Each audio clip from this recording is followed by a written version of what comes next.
Alright, after you get over the shock of everything from New York Comic Con, get ready for a new shock, because this is gonna blow your mind. You know what's gonna blow your mind? This is gonna blow your mind. You wanna know what the #1 movie in the country was last weekend?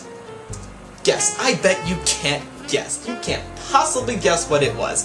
Oh wait, yes you can, because we all knew that this was coming. Ice Age 4, count them, 4 films, took the #1 spot! Took all the money! What is this madness? I don't even know. Honey, do you want to talk about Ice Age 4? Well, you're going to be on this recording because you interrupted me, so come over here anyway. Anyway, so yeah, Ice Age 4, the 4th film in the series, which started like 12 years ago, decided that it's going to be the #1 movie in the country! I know the first one was okay. The first Ice Age movie was actually not bad. It really wasn't. It's just a continuation of a non-needed storyline is what is... Well, anyways, as far as the updates go, the movie made like a lot of money. Like $35 million is only how much Amazing Spider-Man made over the weekend. But Ice Age, just in the weekend alone, made $46 million! $46 million! And that's not even including the other countries of the world. Like, you add its international take, and it's like hundreds of millions of dollars. Just lots of money altogether. I just saw you. You only check those stats on one website. Just saying. Which site was that? I have no clue, but I saw it go across the screen.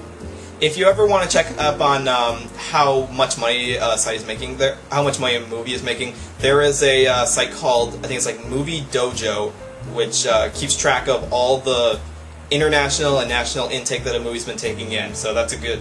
Office Movie Mojo, I'm sorry. Philly got it right there. Not Dojo Mojo, I'm sorry about that. So that's where I got that news from, so... Well, with a name like that, it obviously sounds accurate. It is. It really is accurate. So that's it's just Ice Age 4. I think a lot of people don't dislike it just for itself. I think they just dislike it because it makes more money than it really deserves. And there's no reason not to believe that it would make money because it's safe. It's something that people can go to without worrying about, like, you know, I don't want to be exposed to something that I've never seen before. So that's why we're going to see that as well. There's a follow-up story to that, actually. Like, as if that was not enough. As if it was not enough that the movie made a lot of money. Its success has prompted major decisions at the studio as well. Like, get a load of this. Not one, but 2 people got, like, promoted or had their contracts renewed and stuff like that over the success of Ice Age 4. We had Vanessa Morrison, who has signed a new multi-year deal with Fox Film Entertainment, and we also have Brian Kane, who's also been upped in the animation department, all because of Ice Age 4 doing really, really well. All because that did well, we had multiple people who like got extra money, got their contracts renewed, and the studio's doing well now, and it's up in the market, and people are going on cruises, and we'll be buying G6s, and we'll have all the money in the world. All because your ticket dollars went to Ice Age 4. Don't deny it, I know you went to see it. I'm not gonna denounce you for it, but you went to see it, so... anyways, yeah, it does say a lot for the studios when the success of their sequels is what gets more people their jobs, and it keeps more people employed, and gets more money in it. So, you people vote with your dollar. You people vote with your dollars, and there's no reason why you're not going to continue to do it, because even though I know that we people here, like, I'm speaking directly to the people who are, like, knowledgeable enough to know why sequels are made. They're not made because they're necessary. They're made because they make money. Why else do you think Puss in Boots got his own film? Why else do you think there are 4 Shrek movies? Why else do you think there are multiple sequels going on all over the place? That is the reason why. So please, go see The Dark Knight Rises. Like, I give Warner Brothers more money. That'll be a fun story. How much money can The Dark Knight Rises take in? Can it surpass the $1 billion mark in its first weekend alone? I don't even think there is enough tickets in the world to satisfy the crave for everybody. But it will continue to make lots of money, hopefully. But so yeah, there's your update on Ice Age 4. If people in the future are watching this and you want to know how is it that the 2000s and the 2010s were so infatuated with sequels and remakes? This is why. This is the reason why. In our time period, people pay to go see sequels because they want quick, cheap entertainment, and it satisfies them very easily. It makes money, so therefore it gets made. I don't have anything else to add to that. I really would just rant if I said anything else on it, so... And Jenny's shaking her head over here, it's like, yes, you would. So I can't really say anything else on that, except that it's going to continue, and there's very little that we, the minority, unfortunately, can do about it. So I'll move away from that and try something different. Try something different indeed. Honey, I have a light. Are you trying to blind me? If you can't tell, she's got like an extra light on. It's like, shh. Ah! Well, there. I'll shine a light on you instead. Evil news reporter. Honey, will you show your face to the nice people? If so, they're gonna think that you don't exist, and I have an imaginary girlfriend. I have an imaginary girlfriend. Oh well, that's fine by me. That's fine by me. I'll just survive with an imaginary girlfriend. Yeah, I know she's got a voice, but she's also very... I'm not talking to myself! I swear I'm not crazy! Yes, you are. I am not crazy! Dude, you are really, really crazy. Dude, you talk to people on the internet, and you collect anime, and you watch cartoons, and you're, what, 55? I'm only 21! Leave me alone! I'm not 22! Go ahead! Wasn't needed. Okay, shift away from that. I'm reeling it back in here, really quickly. Okay. On the topic of superheroes, really quickly, because we were just talking about The Dark Knight Rises, Bob Kane, the guy who created created Batman, has another character who you all should probably be familiar with. His name was Courageous Cat, and Courageous Cat was a comic strip character back in the early days, and also was a cartoon character, like earlier cartoon shorts. He's getting his own movie. He is getting his own live-action CG movie created by the Evergreen Media Group. It was acquired the rights to it, and has already kind of gotten production to... It's kind of prepping for it, and it's going to reimagine the mythology of the character, updated to the 21st century. So again, not really surprised lots of characters do that, especially because I'm willing to bet not too many people are really familiar with Courageous Cat. So it's going to be... no, Courageous Cat! No, not quite like that. So it's going to be interesting to see how that rolls over. And, yeah, that's way down the line there, hasn't even entered the writing stage or anything like that. But if it gets created, then that's coming out soon enough. I mean, CGI seems to be the fit for it, because it's a comic strip character named Courageous Cat, so it would have to be modified into the modern world with CGI, but... We'll see how that turns out. Not really too much more to report on that, except it exists. It is a thing that exists, so we'll be seeing that happening. So, anyways, that's just a small story. But you know what, let's move on to the last thing, which is the one thing that everyone's been up in arms about this week that has not been related to Comic-Con, and you all knew this was coming when we were talking about unnecessary sequels. You know who else is getting an unnecessary sequel? Do you want to know? Do ya? I bet you already know it, but I'm going to tell you anyways. Finding Nemo is getting a sequel! Finding Nemo is getting a freaking sequel! There's going to be a Finding Nemo 2 and a Toy Story 4.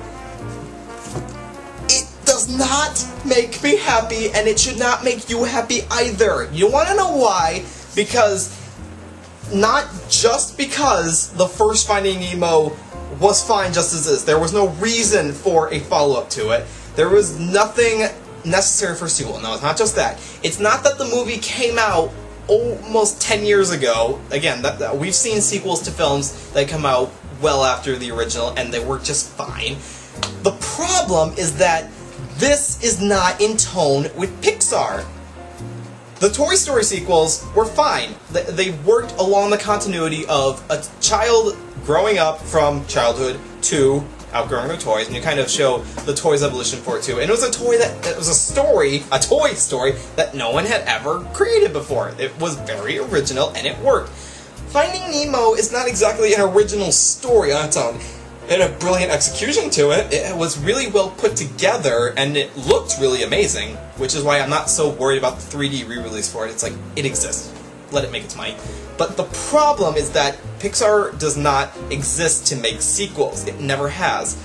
A sequel is an unnecessary follow-up of a story unless the story was pre-written to begin with. Lord of the Rings, that is a trilogy of 3 films based on 3 stories that were already written to exist. One could not exist without the other for the whole story here.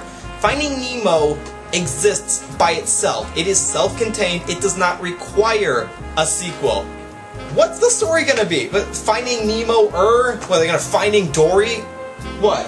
Jenny finds the use of a hammer unnecessary. Jenny finds the use of a hammer unnecessary. Coming soon from Disney and Pixar. Yeah, I'm sure that's gonna be it. That would actually be interesting if we could make that to a feature-length film. Just check. Okay, I'm sorry. But the point is that it strikes us as a bad move on Pixar's part and a cash grab, if anything else. Just a reason to go back to our older works, grab the character models, because I'm sure they saved them on their files, and just make another movie in the same setting, with the same characters, with maybe even the same story. I don't know. That's the problem with the whole thing. Was anyone asking for a Finding Nemo sequel? Did anyone end off Finding Nemo? I'm asking everyone out there, did anyone watch the end of Finding Nemo and think to themselves, I really wish there was a sequel. There's just so many unanswered questions that I haven't gotten answered from this first one. They need a follow-up. Yes, I've been waiting for excuse to bring that hammer out here. I swear, I was just sitting off screen, I just grabbed it. I swear. But yeah, no one had that at all. The Incredibles ended that way, because they had the Underminer come out, and they're like, the Incredibles can have a whole TV show about themselves. I mean, forget about maybe Kung Fu Panda. The Incredibles is who needs a whole TV show to themselves. Finding Nemo does not need a sequel. Yes, honey? Can we go see Finding Nemo too? You heard it here, folks. My girlfriend, the person who I'm apparently spending all my time with here, wants to go see Finding Nemo too. And tell me, what's your favorite film starring vampires? Yes, it is Twilight. And so, yeah. I like Dracula. Which one? The first one. It's in black and white. Oh, the 1931. That's good. Okay, Jenny likes the 1931 version of Dracula, so she gets more points back. Still, she gets points taken off for wanting to go see Finding Nemo too. How dare you? You're going. I got it. But again, we've established it's all for the money. It's all for the money. And again, we've already seen that there's going to be a Monsters Incorporated sequel or prequel. That's already apparently made. It's like in post-production right now, so I don't have such a thing to say about that. I mean, it would be okay, I guess. But like I said, this is kind of almost the nail in the coffin. Like, we haven't nailed the coffin shut. Like, we haven't taken it and we haven't like jammed it shut yet. But we have the nails now. Like, we have the nails. You're just giving us a reason to jam them into the coffin. Okay, Pixar, you are on thin ice now. You're not dead to us yet, because you still have 3 original films in the works. Like, I know I mentioned this in a previous Cartoon News segment, but I'm just going to remind you to alleviate your pains, hopefully. But there's also going to be a film called The Good Dinosaur, which is basically our modern world, but if dinosaurs still existed. There's also a film by Pete Docter about going inside your mind, which sounds creative, so I'll be interested in that. And of course, the Dia de los Muertos film, the Day of the Dead film, is also supposed to be coming out. So there's original content still coming out, but Pixar really needs fresh material. Pixar really needs fresh content for people to... No, honey. Okay. Pixar really needs fresh material at this moment. They really need people to, like, give them new ideas, because they're running out of ideas. They really are. It seems from the higher-ups people, so whatever it takes to get them back in their golden age, pray that happens. Whether it be new people or people under the direction of the old people, but still new talent coming in, it's going to take a long time to bring me back into happiness. And by a long time, I mean like maybe a couple of weeks. I don't know. But anyways, Finding Nemo 2, Toy Story 4, Monsters Incorporated 0.5, however you want to call it, coming out, and that's Pixar's game plan. Now, to be fair, Finding Nemo 2 is not going to come out until like 2016, so we'll all be dead by then because the apocalypse is at the end of this year. But again, it does not make me a very happy camper, and I can't see the screen properly. You know, Jenny, you could just say it. You could just talk. You could just say it. Yes, you know, Miyazaki never does sequels. Well, to be fair, The Cat Returns was kind of a sequel. It's more like a side story, really. And that wasn't even Miyazaki's direction. Oh, Itchy's going to the midnight premiere of The Dark Knight Rises! See ya, man. Good luck on that. And we're actually going to be wrapping this up pretty soon, so... And what Jenny posted was actually not my quote. What does it say? Why are we talking to Pixar when they are not present? Because actually, the reason we're doing that is because this is a way to get the word out there and channel in our thoughts on the whole thing, so that we can, you know, get an idea of how to properly react to this whole thing. And we're nerds like that. Are we not nerds? We are proud nerds to be discussing this at 12:30 at night. I am a proud nerd. I can't speak for everyone else. You are dating a proud nerd, honey. Does that make you happy? Well, I'm happy. I'm very, very happy. Brofist! Proud indeed. So that's the news that's happened, and I don't have anything more to add on top of that, because I think I went a little over time there, but the point still stands. We had some good news, some okay news. The consensus seems to be, animation studios seem to be really content making the same thing over and over again because you people are familiar with it. Not because they were too scared to go off and do other stuff, it's because the stuff that's familiar makes more money. No, Jenny can't get out while she still can. She's out of time. She ran out of time. She's here forever. I love you, honey. That's all for tonight. And I will leave you with the picture of Jenny typing on the computer because that's actually more entertaining. Like, a woman on the internet! Oh my god, they really exist! So thanks for that, and have a good night.